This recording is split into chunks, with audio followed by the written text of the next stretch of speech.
नाजरीन अस्सलामु अलैकुम। आज हम बात करते हैं एक ऐसे तबी तरीके इलाज के हवाले से जो दुनिया भर में आहिस्ता आहिस्ता से मकबूल होता जा रहा है। वो ये कि इंसानी जिस्म को सेहतमंद बनाने के लिए हिजामा किया जाता है ताकि हमारे जिस्म के अंदर जो फासिद खून होता है उसको निकाला जाए। आपका वक्त न लेते हुए इस तरीके इलाज के फ़वाइद क्या है, आज हम मिलते हैं medical officer Ayush doctor Riazur Rahman से। इनसे हम बात करेंगे और जानने की कोशिश करेंगे कि इस तरीके इलाज के फ़वाइद क्या है। इंसानी जिस्म की सेहत का दारोमदार साफ़ खून पर है। अगर खून फासिद हो तो इंसान बहुत सी पेचीदा बीमारियों में मुब्तला हो जाता है। हिजामा एक ऐसा तरीक़ाई इलाज है कि जिसमें जिस्म के मखसूस मुकामात पर एक ख़ास तरीके से खफीफ से कट लगाकर फासिद खून खारिज किया जाता है। ये तरीक़ाई इलाज सदियों से राइज हैं और इसकी सबसे ज़्यादा अहमियत इस वजह से है कि ये मसनून है। हिजामा एक मुकम्मल तरीक़ाई इलाज है। जिन लोगों को कहीं से भी शफा नहीं मिलती वो हिजामा के मौजज़ाती असरात से शफायाब हो रहे हैं। हमारे प्यारे रसूल अल्लाह सल्लल्लाहु अलैहि वसल्लम का फरमान है, बेहतरीन इलाज जिसे तुम करते हो हिजामा है। आप सल्लल्लाहु अलैहि वसल्लम खुद भी हिजामा लगवाया करते थे। महराज के मौके पर मलाइका ने आप सल्लल्लाहु अलैहि वसल्लम से अर्ज़ की कि अपनी उम्मत से कहिए कि वो हिजामा लगवाए। सही बुखारी में हिजामा पर 5 अबवाब मौजूद हैं। अरब ममालिक के अलावा जनूबी मशरक़ी एशिया के मुल्कों में भी ये तरीक़ाई इलाज राइज है, जबकि चीन का तो ये कौमी इलाज है। मगरबी यूनिवर्सिटियों में जो तलबा मुतबादिल मेडिसिन पढ़ते हैं इनको हिजामा पढ़ाया और सिखाया जाता है। मगरबी माहिरीन की मुसलसल तहकीकात की वजह से अब हिजामा में बहुत सी नई तकनीक मुतारिफ करा दी गई है। आम तौर पर हिजामा इन मुकामात पर किया जाता है जहां बीमारी है। मसलन अगर किसी को म्यादे की बीमारी है तो म्यादे के ऊपर हिजामा किया जाता है, और अगर किसी को जिगर के मसाइल हैं तो सीने पर दाएं तरफ जिगर के ऊपर हिजामा लगवाया जाता है। अगर किसी को सर में तकलीफ होती थी तो आप सल्लल्लाहु अलैहि वसल्लम सर का हिजामा करने की हिदायत फरमाते थे। जिला अस्पताल बांडीपुरा में महकमा आयुष की जानिब से हिजामा करवाया जाता है।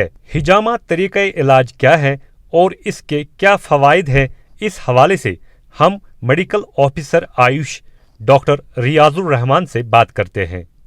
हमारे ट्रीटमेंट के 2 पार्ट्स हैं। एक हमारा पार्ट है जो मेडिसिन पार्ट है, जिसमें हम मतलब ट्रीटमेंट करते हैं थ्रू मेडिसिन। दूसरा हमारा है एक और part, that is regimental therapy. तो रेजिमेंटल थेरेपी में भी हमारा एक कंपोनेंट आता है, दैट इज़ कपिंग। तो कपिंग में हम क्या करते हैं, हम एक पेशेंट को एक किस्म के कप लगाते हैं बॉडी पर। कुछ पर्टिकुलर पार्ट्स हैं, मतलब जिस टाइप की उसको मेडिकल इलनेस होगी उसी हिसाब से हम इसको कप लगाते हैं और वैक्यूम क्रिएट करते हैं। तो उस वैक्यूम को जब हम क्रिएट करते हैं तो उससे क्या होता है कि बॉडी के उस पार्ट में जो ब्लड सप्लाई है वो बढ़ जाती है। तो उससे क्या होता है, सिम्टोमेटिकली उसको काफ़ी रिलीफ मिल जाता है। और कपिंग 2 टाइप की होती हैं, एक होती है ड्राई कपिंग, एक होती है वेट कपिंग। तो जो ड्राई कपिंग है वो हम जनरली ओपीडी में करते हैं, उसमें कोई ज़्यादा प्रोटोकॉल की ज़रूरत नहीं होती है। बाकी जो हमारी वेट कपिंग है उसमें हमारी बाज़ाब्ता पहले बेसलाइन कुछ टेस्ट करने पड़ते हैं। मस्कुलोस्केलेटल डिसऑर्डर्स में जो मैंने पहले ही कहा, इसमें हम इसको यूज़ करते हैं। तो जैसे कमर दर्द है, गर्दन दर्द है, शोल्डर पेन होती है, या घुटने का दर्द होता है जिसको फ्रोज़न शोल्डर बोलते हैं, या जिसको हम फ्रोज़न ये टेनिस एल्बो में इसका बहुत अच्छा रोल है, ऑस्टियोआर्थराइटिस में इसका बहुत अच्छा रोल है। इवन कि अगर गाउटी आर्थराइटिस होगी, अगर यूरिक एसिड जाता होगा, उसमें हम वेट कपिंग करते हैं तो इसमें हमें बहुत अच्छे रिजल्ट्स मिलते हैं। फीमेल्स में आम अगर आप देखेंगे तो जो फेस पिंपल्स होते हैं, एक्नी वल्गैरिस होते हैं, पिगमेंटेशन होती है, तो उसमें भी हम dry cupping plus wet cupping मतलब नीड के हिसाब से करके उसमें भी हमें बहुत अच्छे रिजल्ट्स मिलते हैं। अच्छा, क्या मेडिकल साइंस ने हिजामा को अप्रूव किया है? मेडिकल साइंस में इसमें मतलब वर्ल्ड लेवल पर अगर आप देखेंगे, वर्ल्ड इंटरनेशनल लेवल पर बहुत सारे मैगजीन्स में पम्पलेट्स इसमें निकले हैं, बहुत सारे एविडेंसेस हैं। अभी तो इसमें रिसर्च चल ही रहा है। अगर आप देखेंगे इंडिया में या आउटसाइड कंट्री में, अमेरिका में, अगर आप बहुत सारे जर्नल्स में, मैगजीन्स में, इवन कि इंडिया में बहुत सारे मैगजीन्स निकले हैं, रिसर्च बेस्ड मैगजीन्स आर्टिकल्स निकले हैं जिसमें ये प्रूव हुआ है कि इसके मेडिकल बेनिफिट्स इसके हैं। तो उसके बहुत सारे पेपर्स इस वक्त हमारे पास एज एविडेंस हमारे पास मौजूद हैं। अच्छा, कितने कप्स लगवाए जाते हैं बॉडी पर? जो कप्स लगाने का सिस्टम है दैट डिपेंड्स ऑन द जो location of the disease and severity of the disease. For example अगर हम किसी सर्वाइकल स्पॉन्डिलोसिस पेशेंट को लगाना, अगर किसी को हमें गर्दन को लगाना है या शोल्डर्स को लगाना है तो 5-6 कप हम उसमें लगा सकते हैं। या अगर किसी को लंबर प्रॉब्लम है, जैसे लंबर पेन है, तो उसमें भी हम 5 से 6, 4, 5, 6 कप तक लगा सकते हैं।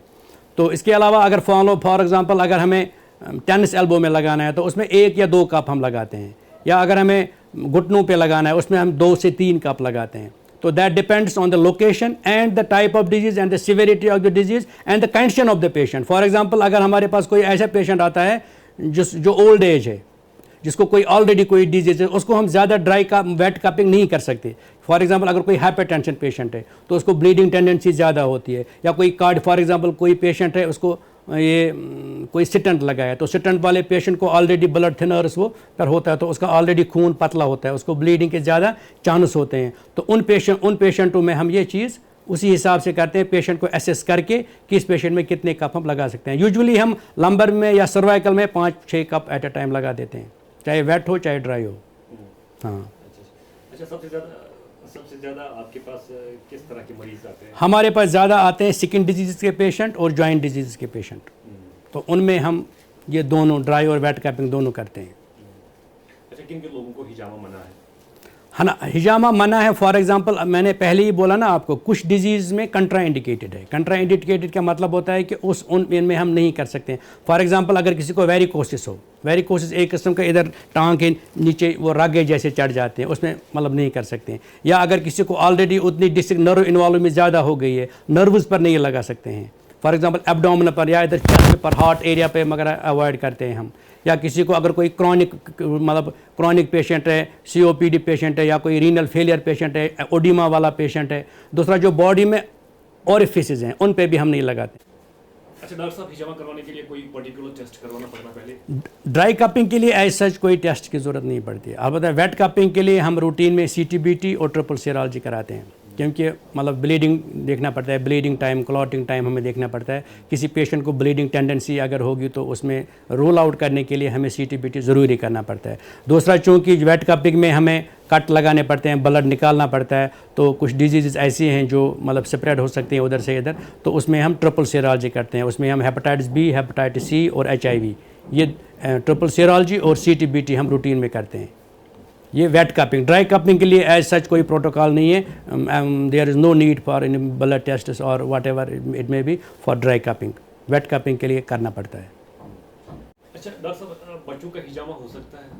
बच्चों में एज सच 12 मतलब यूजुअली बच्चों में हिजामा नहीं करते हम। फॉर एग्जांपल स्ट्रिक्टली प्रोहिबिटेड है अप टू 12 ईयर्स, तो 12 to 18 में कुछ एक्सेप्शनल केशन में करते हैं, लेकिन जनरली हम अडल्ट्स में ही करते हैं, क्योंकि हमारा आयुष यूनिट बांडीपोरा मतलब आपको ये आगे भी देना है। तो हम आवाम से गुजारिश करते हैं कि हम डिस्ट्रिक्ट हॉस्पिटल बांडीपोरा में हमारा यूनिट रन कर रहा है, रूम नंबर 105 में आप आएँ। यहाँ हमारे पास हर किस्म के मेडिसिन आपको फ्री मिलेंगे। कपिंग, ड्राई कपिंग, रेजिमिनल थेरेपी, इसमें डॉक्टर्स हमारे पास मेल जो कि अब अल्लाह का शुक्र है हमारे पास फीमेल डॉक्टर भी आ गई, मेल डॉक्टर भी है, फीमेल डॉक्टर भी हैं। पेशेंट आएँ, और जो हमारे आयुष डिपार्टमेंट का एक इनिशिएटिव लिया है कि हर घर तक हमने मतलब एक पहुंचाना है, एक मैसेज देनी है कि मतलब इस आयुष को हमने प्रमोट करना है। क्योंकि आज के ज़माने में अगर आप देखेंगे तो हमारे पास जितने मेडिसिन है, हमारे पास ऐसे मेडिसिन है कि जैसे इम्यूनिटी बूस्ट मेडिसिन है। आपने देखा होगा कोविड-19 में हमारा इतना ज़्यादा रोल रहा कि हम इवन कि इस वक्त नेशनल लेवल पर, या अगर आप देखेंगे इंटरनेशनल लेवल पर भी इस वक्त इंडिया का बहुत जो कोविड में हमारा इतना कुछ हमने मतलब बहुत ज़्यादा हमारे पास हमने मेडिसिन डिस्ट्रीब्यूट की, जिसकी वजह से जो हमारी जो कोविड की में हमारी हालत है वो उतनी ख़राब नहीं हुई जितनी बाकी कंट्रीज़ में हुई। अगर आप देखेंगे जो एडवांस यूरोपियन कंट्रीज़ में वहाँ कितने ज़्यादा कैजुअल्टीज़ हुई, और हमारे कंट्री में मतलब बहुत ज़्यादा उतना नुकसान नहीं हुआ।